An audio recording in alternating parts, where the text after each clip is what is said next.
Hey, so I'm still waiting on someone, so it's time for another fun fact with Jonathan.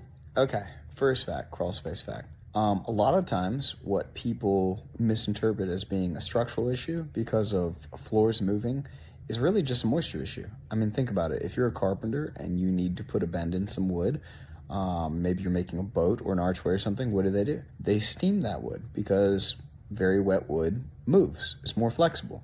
So a lot of times, if there's bowing, cupping, sagging, things like that on your floors, it's not necessarily that there's any issue with the spacing, the piers, the foundation, or anything like that. A lot of times it's just really wet.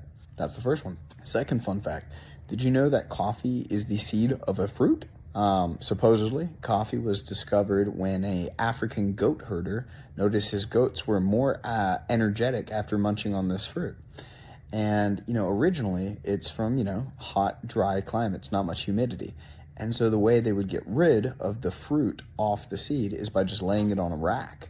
And over time, the flesh would just rot off. And that's now called the natural process. Now, most coffee you've ever had in your life is called washed coffee. And what that means is that in order to get this done in other climates where it would rot, they basically put it in like giant washing machines with like volcanic stone. And the pumice just, gets the flesh off and then they roast the seed.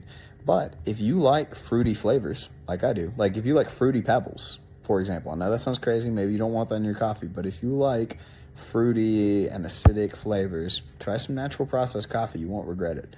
It is a totally different deal. It's not all just caramel, dark, chocolatey flavors. You don't have to go that route. You can have a coffee that tastes like strawberries.